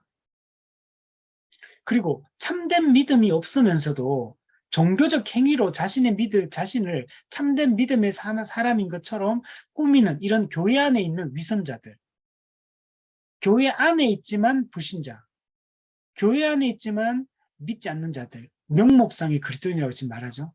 이런 사람들을 드러내어 책망합니다. 그리고 이렇게 하는 목적은 뭐냐면 교회 안에 아직 회심하지 않은 자들을 정말 진정으로 은혜를 체험하고 구원을 받을 수 있도록 하기 위하여 이들이 이런 것들을 열심히 구별하고 이런 것들을 아주 강조하기 시작을 했던 겁니다. 여러분, 이 청교도들의 이런 전통은 사실은 이 종교개혁자들의 전통이에요. 종교개혁이 원래 로마 가톨릭이라는 중세 천년 동안 거짓 교회였던 로마 가톨릭이 가르침이 있었고, 그래서 종교개혁이 일어났고, 그래서 종교개혁은 당연히 거짓 교회와 참된 교회는 어떻게 다른가? 거짓 믿음과 참된 믿음은 어떻게 다른가? 거짓 구원의 확신과 참된 구원의 확신은 어떻게 다른가? 거짓 회개와 참된 회개는 어떻게 다른가? 이런 거에 관심을 가질 수밖에 없었어. 그게 고스란히 청교도들에게 이게 이어졌고, 청교도들도 또 동일한 상황이죠. 로마 가톨릭은 어느 정도 정리가 됐는데, 또 영국 국교회라는 같은 개신교 안에 있는 한 분파지만, 그런데 실제로는 매우 세속적인, 그리고 매우 이 어떤 그 로마 가톨릭적인, 그리고 그 개신교의 이런 색채가 너무 되게 뚜렷하게 나타나지 않는 거야. 이렇게 모습들이 많은 것들이. 그러다 보니까 이들은 이런 것에 관심을 갖고 이런 것들을 강조하기 시작합니다. 그래서 이 철로역정을 보면 이 청교도 신학을 우리는 이게 청교도들이 어떤 가르침을 가르쳤구나, 청교도들이 어떤 것에 강조점을 두었구나, 무엇에 관심이 있었구나 라는 것들을 우리 알 수 있게 하는 아주 대표적인 작품이 바로 이 철로역정이다 라고 얘기할 수 있습니다. 자, 그러면 철로역정이 이런 시대적 배경 가운데 이렇게 기록이 되었다면 그럼 철로역정을 기록한 존 버년 이 사람은 도대체 어떤 사람인가? 그럼 존 버년은 사실 정식으로 신학을 공부한 목회자가 아닙니다. 정식으로 신학교를 나와서 목회자로 훈련된 그런 정식 목회자가 아니에요. 존 버년은 1628년부터 1688년까지 이게 살았습니다. 그러니까 청교도들이 청교도 운동이 먼저 일어나고 나서 거의 아까 전에 보면 꽤 시간이 흘렀어요. 4, 50년이 흐르고 난 이후에 이게 태어났습니다. 그리고 아까 1678년도에 그걸 기록했다 그러잖아요. 예. 그리고 나서 이걸 기록하고 그렇게 오래는 못 살았어요. 1688년도에 죽게 됩니다. 이 사람, 존 버녀는, 그 가난한, 그 영국의 한 가난한 가정에서 태어났습니다. 잠시만요. 전화가 와가지고 소리를 안 껐네요. 네. 그 영국의 한 가난한 가정에서 태어났는데 사실 공부도 많이 못했어요. 이게 초등학교 정도의 교육밖에 사실 못 받았어요. 그렇게 이제 있다가 16살에 영국 의회, 우리가 국회죠. 영국 의회 군대에 입대를 하게 됩니다. 그리고 3년 동안 이 군복무를 이렇게 하게 됩니다. 그리고 군복무를 1644년부터 1647년까지 군복무를 마치고 이제 제대를 하게 되고, 제대하고 난 이후에 2년이 지나서 1649년도에 결혼을 합니다. 그러니까 나이가 이제 20대, 이제 갓 20대 정도밖에 안 돼, 20살밖에 안 되는 아주 젊을 때 이제 뭐 20살, 21살 요때 이 결혼을 하게 됩니다. 그때 근데 신부를 잘 만났어요. 이 신부가 아주 경건한 이 청교도 이게 어떤 신학을 가지고 있는 경건한 이런 신부였습니다. 신부 이름이 메리인데 이 사람이 이제 결혼을 하면서 책 2권을 이 신부가 들고 옵니다. 그 들고 온 책이 뭐냐면 아스 덴트, 이 사람이 어떤 점, 평범한 사람이 하늘에 이르는 길. 그러니까 평범한 한 사람이 하늘에 이른다, 천국에 가는 과정, 그 과정이라는 이 책을 쓴 게 있는데 이 책을 들고 왔고, 두 번째는 루이스 베일리의 경건의 훈련이라는 책을 가지고 옵니다. 이거는 청교도의 경건 교과서예요. 어떻게 거룩하게 살아가느냐, 어떻게 성화의 삶을 살아가느냐를 다루고 있는 책이에요. 그래서 그러니까 가만 생각해 보세요. 그러니까 존 버년 그 자체가 만약에 이 자기 신부가 들고 온 이 2권의 책을 가지고 오지 않았다면, 이 2권의 책을 읽으면서 그가 영적으로 눈을 뜨지 않았다면 이런 철로역정이라는 책은 여러분 나오지 않았을 가능성이 높은 거예요. 근데 이 2권의 책을 읽으면서 아주 감명을 받게 되고, 이 2권의 책이 그가 영적으로 각성하게 되는데 아주 지대한 영향을 미치게 되었습니다. 그리고 나서 이 존 버녀는 존 기포드 목사를 만나게 됩니다. 좋은 목사님을 만나게 돼요. 그리고 1653년, 결혼한 지 한 4년이 지났습니다. 그리고 기포드의 세인트 존스 교회에 등록을 하게 됩니다. 그리고 이때부터 존 버녀는 기포드 목사님의 이 설교를 듣게 되고, 그 존 기포드 목사님의 설교를 들으면서 엄청난 영향을 받게 돼요. 여기서 정말 이미 영적으로는 깨어난 상태였다가 이 기포드 목사님의 교회에 출석을 하게 되고 그 설교를 들으면서 아주 상당한 영향을 받게 됩니다. 그래서 존 버녀는 이 존 기포드 목사님을 참된 목회자, 목사는 어떤 사람이어야 되는가, 어떤 그런 그림을 그리게 돼요. 그래서 이 참된 목회자로 아주 존경을 하게 되고, 그리고 철로역정에 보면 이 전도자가 나오는데 이 전도자의 도움을 받아서 이 크리스찬이 이 순례의 여정을 이어나가요. 끝까지 그 도움을 받아요. 그가 죽을 때까지. 이 전도자의 역할이 되게 중요하거든요. 특히 이게 전도자는 목회자예요. 목회자의 설교와 양육을 통해 이루어지는데, 여기서 이 철로역정의 존 기포드 목사를 얼마나 존경했는지, 그리고 그가 어떻게 사역했는지가 이 철로역정의 그 흔적들이 다 담겨 있어요.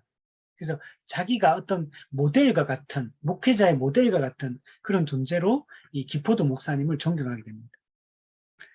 자, 그리고 존 버녀는 그 1653년도에 이 세인트 존스 교회에 등록을 하게 되고 1655년, 2년이 지났습니다. 이때 이 교회에 집사로 선출이 됩니다. 그 집사가 됩니다. 그 집사로 선출이 되고 나서 그가 엄청 뛰어났어요. 그래서 교회에서 설교를 하기 시작합니다. 이제 기포드 목사님의 그 허락하에 이루어졌던 것 같아요. 그러니까 이게 한번 생각해 보세요. 불과 나이가 지금 얼마 안 돼서 20대 이제 한 중반 정도밖에 안 돼요. 지금 아직 해봤자. 근데 이 교회에 등록하고 2년 만에 집사가 되고, 그리고 교회에서 설교를 하기 시작해요. 이거는 이게 엄청 뛰어나다는 얘기예요. 물론 집사를 오늘날에 우리 시대에 우리 한국교회 집사라고 생각하면 안 됩니다, 여러분. 한국교회는 아무 기준도 없이 아무나 그냥 막 세우는 게 집사고, 그냥 한국교회는 집사를 잡사 그러잖아요. 그냥 잡다한 일을 하는 사람. 이렇게 지금 인식이 되고 있잖아요. 근데 원래 성경에서 이 직분, 목사, 장로, 집사라는 이 항존직 직분은 아무나 세우는 게 아니에요. 엄청나게 그 교회 안에서 정말 그 직분의 그 직무를 수행할 수 있는 사람을 성도들이 정말 이 투표를 통해서 아주 심혈을 기울여서 뽑게 되고, 목사, 장로, 집사는 교회 안에 아주 소수의 사람이에요. 그리고 대부분의 성도들은, 그 교인들은 일반 평신도로 그냥 끝까지 갑니다. 사실 교회 안의 직분은 대부분의 성도들은, 거의 90% 이상의 성도들은 그냥 일반 교인들 다 그냥 일반 교인으로 살아가. 일반 성도로. 그게 원래 성경적이에요. 직분자는 원래 목사, 장로, 집사는 교회 안에서 아주 소수의 사람들이야. 아주 소수의 사람들이 직분을 감당하는 게 원래 성경적인 직분론이에요. 그게 원래 교회 모습인데, 지금 한국 교회는 그냥 직분에 대한 개념이 제대로 이해가 안 되다 보니까 이게 그냥 직분이 그냥 전성도의 직분화 하려고 지금 하고 있는 거예요. 그러니까 일반 성도를 찾아보기 힘들어요, 어른들 중에서. 다 그냥 뭐 집사 이상, 서리 집사 이상인 거. 이거는 매우 잘못된 거.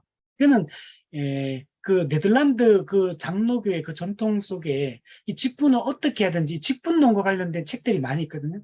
근데 이게 정말 우리가 얼마나 왜곡되어 있는지 몰라요.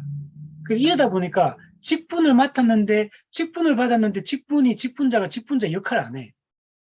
직분자가 그 직무가 뭔지도 몰라요. 뭘 해야 되는지도 모르고 그 일도 안 해, 교회 안에서. 그럼 말라고 세워요, 교회 직분을. 아무 일도 안 하는데. 아니, 그냥 직분만 세워놓고 부르기 불편하다고 그냥 호칭으로서. 그냥 누구 씨라고 말하기도 그렇고, 누구 형제 자매 말하기 좀 그렇고, 그래서 집사, 뭐 장로님, 권사 이렇게 말하면 쉬우니까, 그냥 다 직분을 줘버리는 것 같아요, 제가 느끼기에는. 그러니까 직무가 뭔지도 모르고, 왜 세우는지, 일도 안 하는데 왜 세우는지도 모르겠어요, 저는. 매우 잘못된 거예요. 근데 존 번연 보세요. 이 당시에는 집사를 세워지고 교회 설교를 맡길 정도예요. 당시 이 직분이 어떻게 세워졌는가를 여러분 보여주고 있습니다. 그가 이제 존 번연이 그 집사가 된 이후에 이제 설교를 하기 시작하고, 이때부터 책을 쓰기 시작합니다. 놀랍죠? 이때부터 이제 책을 쓰기 시작하는데, 그때 이제 쓴 책이 뭐냐면 퀘이크 교도라고 있어요. 퀘이크 교도. 퀘이크 교도에 반대하는 소책자를 쓰기 시작합니다. 퀘이크 교는 잘못됐다. 이게 퀘이크 교도도 기독교의 개신교의 한 분파입니다. 물론 이거는 많이 기독교에서 멀어진 거예요. 조지 폭스에 의해서 만들어진 건데, 여기 반대하는 소책자들을 기록을 하게 되고, 또 지옥으로부터의 신원들이라는 또 책을 또 출판을 이때 하게 됩니다. 그리고 1660년도 찰스 2세가 왕정을 복구하기 시작합니다. 이제 영국도 왕정이 강했다가 약했다, 강했다, 약했다 이렇게 되는데, 찰스 2세가 왕정을 아주 강하게 만듭니다. 그리고 이때 영국 국교로 이렇게 세웠던 영국 국교회, 영국 성공회를 제외한 모든 다른 기독교, 개신교 분파들, 이런 것들은 전부 배척해요. 영국은 영국 국교회만 세워야 된다. 영국 국교도가 아닌 사람들은 전부 핍박하고 죽입니다. 이때 그래서 청교도들도 엄청나게 이 박해를 받게 됩니다. 그래서 특히 존 번연 같은 경우는 비국교도, 즉 청교도였죠. 비국교도였음에도 불구하고 교회에서 설교를 했거든요. 국교도가 아닌데 설교를 했기 때문에 감옥에 투옥됩니다. 무려 몇 년 동안 투옥되냐면 12년. 12년 동안, 이게 물론 12년이 한꺼번에 쭉 하는 건 아니야. 한번 중간에 나왔다가 다시 또 재투옥되고 이렇게 되는 과정이 있어요. 근데 그 기간이 12년이에요. 이유가 뭐라고요? 교회에서 비국교도 영국 성공회가 아닌데 설교했기 때문에, 설교했다는 이유로 감옥에 12년을 갇힙니다. 그리고 이 존 번연은 감옥에 갇혀 있는 동안에 성경을 엄청나게 많이 읽어요. 할 일이 없잖아요, 거기서. 그러니까 그래서 그냥 그 감옥에 갇힌 상태에서 성경을 읽고 또 존 폭스의 순교자 열전을 여기서 읽게 됩니다. 그리고 감옥에서 이제 본격적으로 이제 기독교 작품들을 쓰기 시작합니다. 그 1666년도에 자신의 자서전과 같은 책을 쓰는데 그게 넘치는 은혜라는 책을 출판합니다. 그리고 그가 이제 좀 이따가 이제 감옥에서 나오게 되는데 1672년도에 베드포드의 비국교도 침례교회 목사가 됩니다. 앞서는 그 전까지는 집사였어요.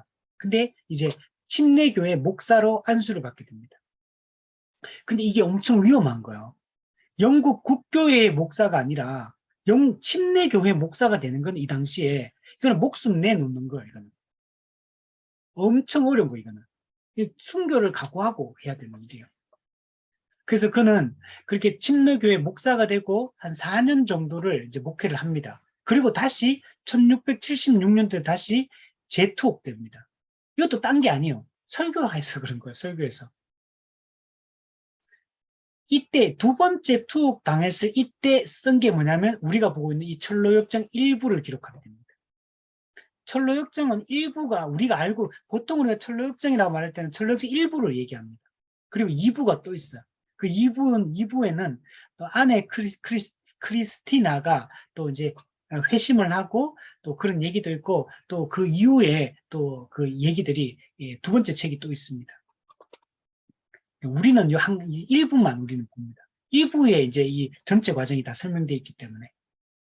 그래서 이 두 번째 감옥에 투옥된 지 1년 만에 존 오웬이라고 이제 죄죽이기 이런 책 아주 유명한 청교도입니다. 이 사람도 청교도 중에 아주 핵심적인 인물 중에 한 명이 존 오웬인데 감옥에 투옥된 1년 만에 존 오웬의 도움을 통해 가지고 감옥에서 이렇게 나오게 됩니다. 풀려나게 돼요. 그리고 1682년도 이 두 번째 아주 대작을 씁니다. 그게 뭐냐? 거룩한 전쟁. 이 영적 전쟁에 대한 책이에요. 거룩한 전쟁. 교회는 어떻게 영적 전쟁을 수행해야 되는지 이거는 엄청 큰 책이에요. 이 책을 또 이렇게 존 버년이 쓰게 됩니다. 그러다가 이제 존 버년은 1688년도에 이제 여행을 하다가 열병에 걸리게 되고 열병에 걸려가 갑자기 이제 세상을 떠나게 됩니다. 이렇게 존 버년은 죽었습니다. 자, 이와 같이 존 버년은 일반 초등학교 정도의 교육밖에 받지 않았던 그런 사람이었고, 이제 그러다가 이제 좋은 아내를 만나며 좋은 아내가 가지고 온 그 좋은 책을 통해 가지고 영적으로 눈을 뜨게 되고 또 좋은 목사님을 만나게, 존 기포드 목사님, 좋은 목사님을 만나게 되어서 이 목회를 제대로 배우게 되고 제대로 이런 올바른 청교도 신학들을 정립하게 되고 그 이후에 이제 집사로 세워지고 그리고 감옥에 투옥되고 거기서 다시 또 책들을 쓰기 시작하고 이런 과정들을 통해 가지고 이렇게 오게 됩니다. 그래서 좋은 책들도 존 버년이 많이 기록을 했다. 그 중에 우리가 이제 대표적인 이렇게 중요한 책이 바로 이 철로 역정이다. 이렇게 이해할 수 있습니다. 그래서 존 버년은 이 영적인 이 체험들을 아주 성경적으로 신학적으로 아주 잘 묘사를 합니다. 그러니까 어떤 사람도 이렇게 진리를 이런 식으로 표현하는 사람이 별로 없거든요. 존 버년이 아주 탁월한 그런 은사를 가졌던 것 같아요. 그래서 아주 영적 체험들을 이렇게 풍유법을 사용해 가지고 아주 진솔하게 또 체계적으로 이렇게 잘 정리를 해주고 있습니다. 이 존 버년은 아주 교리적으로 신학적으로 매우 날카로운 아주 치밀하고 정확한 이런 설명을 해주고 있습니다. 그걸 알 수 있는 게 철로역정의 내용들이 아까 앞서 얘기했듯이만 중요한 신학적 주제들을 다 다뤄요. 그러니까 이거는 진짜 자기가 아주 선명하고 아주 체계적이고 아주 치밀하고 정확하게 성경의 이 진리들을 알지 못하면 이걸 논리적으로 말로 표현해내는 게 어렵거든요, 이게. 우리는 아는 것도 말로 표현을 잘 못해요, 사실은. 저도 그렇거든요. 좀 잘 설명하고 싶고 쉽게 설명하고 사람들에게 쏙쏙쏙쏙 비유적으로 쏙쏙 들어오게 이렇게 설명해주고 싶은데 제가 설명을 못해요. 머리로는 대충 이렇게 설명하고 싶은데 말로 설명을 해보면 말로는 논리적이지가 않고 체계적이지가 않고 이렇거든요. 근데 이 존 버년은 이런 걸 잘 설명해내요. 그거는 그의 머릿속에 아주 예리하게 이런 것들을 이렇게 예리하게 이걸 구별할 수 있는 이런 눈이 있기 때문에, 영적인 안목이 있었기 때문에 이게 가능한 거예요. 근데 정말 대단하다라고 얘기할 수 있습니다. 존 버년에게 아주 영향을 많이 미쳤던, 지대하게 영향을 미쳤던 그 신학자들이, 당시에 그 목회자들 있는데, 아까 얘기했던 아스 덴트, 루이스 베일리, 존 폭서, 존 오웬, 존 기포드, 또 뭐 존 돛, 또 뭐 사무엘 클라크, 이런 사람들도 있고, 마틴 루터, 특히 마틴 루터의 갈라디아스 주석, 이런 것들도 존 버년에게 아주 지대한 영향을 미칩니다. 청교도였던 리차드 버나드, 또 여기서 맨섬이라는 책이 있어요. 남자 있죠. 맨섬, 아일랜드 섬. 맨섬이라는 책이 있는데, 여기 보면 철로 역정을 기록할 때 가장 직접적으로 영향을 준 책이 이 리차드 버나드의 맨섬이라는 책이에요. 존 버년, 이 사람도 이 풍류법을 사용해가 진리를 전달하는데 아주 탁월했던 사람이에요. 존 버년이 풍요법을 사용해서 복음 진리를 설명했던 것은 자기로부터 딱 나왔다기보다는 이 리차드 버나드의 책을 통해 가지고, 진리를 이런 식으로도 기술할 수 있구나. 이게 진리를 직접적으로 설명하는 게 아니라 이 다른 사물에 빗대어서 비유적으로 이런 식으로 설명할 수 있구나.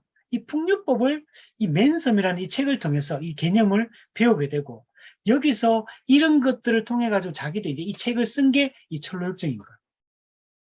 그래서 이 철로역정이 이런 식으로 쓰는 사람 많지가 않거든요. 그래서 대표적인 책이 바로 이 철로역정인 겁니다. 또한 존 돛의 이 십계명 강의 영향도 받고, 사무엘 클라크의 성자와 죄인들을 위한 거울이라는 이 책도 아주 그에게 영향을 많이 줍니다. 특히 존 오웬 같은 경우는 아까 얘기했듯이 그가 감옥에서 풀려날 수 있도록, 감옥에서 이렇게 풀려나는데 아주 많은 도움을 주고, 또한 철로역정이 감옥 풀려난 이후에 이제 철로역정이 출판될 수 있도록 하는데 이 존 오웬이 중요한 역할을 감당을 했습니다. 이 존 오웬의 도움이 없었다면 철로역정이 책으로 출판되는데 아주 어려움을 겪었을 것이다 라고 얘기합니다. 자, 그래서 이런 배경을 가진 이 존 버년에 의하여 이렇게 이 모든 것들이 정리되었고, 이 책이 우리의 손에까지 들어오게 되었다라고 얘기할 수 있습니다. 그러니까 저는 이걸 보면서 하나님의 섭리가 있다라고 생각이 듭니다. 이게 존 버년이 이렇게 그런 아내를 만난 것도 그렇고, 그리고 존 기포드 목사님을 만난 것도 그렇고, 또 그 이후에 그가 감옥에 갇히게 되고 책을 쓰게 되는 이런 과정들 속에서 좋은 책들과 좋은 목회자들, 좋은 이런 지도자들, 스승이 될 만한 사람들을 만났기 때문에 존 버년이라는 이런 사람이 나올 수 있었던 겁니다. 존 버년이 이런 사람들의 영향이 없는 상태에서 그냥 혼자서 자기가 이런 것들을 정립해낸 게 아니고, 존 버년은 청교도 신학의 영향을 받은 거고, 그 청교도들은 또 종교개혁자들의 영향을 받은 거고, 그들의 그 좋은 그런 신학을 가지고 있는 이런 목회자, 그의 영향을 받았기 때문에, 그리고 그들이 쓴 책들, 그 중요한 그 고전 책들, 이런 책들의 도움, 이게 있었기 때문에 존 버년이라는 사람이 나왔고, 그리고 하나님은 이 존 버년을 들어서 그 당시의 그 개혁 신학, 이 복음주의 신학 또는 청교도 신학을 이 풍류법이라는 아주 독특한 형식으로 이렇게 풀어냈고, 그래서 이 책이 성경 다음으로 많이 인쇄되고 출판되어 많은 기독교인들에게 읽히게 된 책이 되었다.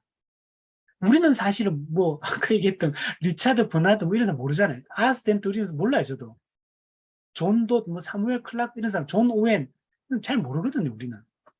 근데 이제 이런 사람들의 영향을 받아서 그들이 가지고 있던 이 청교도 신학의 사상들을 잘 이렇게 정리해서 오늘 우리가 지금 이 철로역정을 쉽게 우리가 접할 수 있는 책이에요. 나머지 책들은 우리가 정말 열심히 찾지 않으면 접하기 어려운 책들이에요. 사실 이런 사람도 모르잖아요. 우리는 관심도 없고. 근데 존 버년 철로역정 우리가 다 알고 있거든요. 기독교인들. 근데 이런 사상들이 우리에게 다 물려졌다. 자, 정리를 하면, 그래서 이번에 이 철로역정 강좌를 통해서 이게 이 수많은 이 풍류적 표현 뒤에 숨어 있는 그 복음의 핵심적인 진리들, 이 교리들을 우리가 잘 알아갈 수 있었으면 좋겠고, 철로역정 전체의 큰 그림을 우리가 그릴 수 있었으면 좋겠어요. 철로역정의 이 큰 회심의 과정과 성화의 과정, 이 전체적, 그리고 천국에 들어간 입성하는 것까지 이 큰 그림을 우리가 그리게 되고, 핵심적인 이 교리들, 핵심적인 진리들을 이것을 통해서 알고, 우리가 정말 영적 어린아이가 아니라 그리스도의 도의 초보를 벗어나서 믿음과 행위가 일치하는 정말 그런 좋은 그리스도인, 그런 그리스도인이 되었으면 좋겠고, 그리고 우리가 이것을 잘 배우고 잘 정리해서 많은 그리스도인들이 또 신앙생활을 하면서 어려움을 겪는 경우들이 많잖아요. 믿음이 참 위험한 가운데 있는 사람들도 있고, 또 아주 영적 침체에 빠져 있는 사람들도 있고, 그런데 우리가 그들을 도울 수 있는 사람이 되었으면 좋겠다. 정말 이렇게 같은 한 몸 된 형제들, 지체들을 우리가 잘 도와서 그들이 영적으로 견고하게 세워지는데 우리가 좋은 역할들을 했으면 좋겠고, 또 특히 믿지 않는 사람들, 그들에게 우리가 사람 낚는 업으로서의 그 사명을 우리가 함께 감당할 수 있었으면 좋겠고, 그래서 우리가 정말 복음의 통로로서의 사명을 잘 감당할 수 있었으면 좋겠다 생각이 듭니다.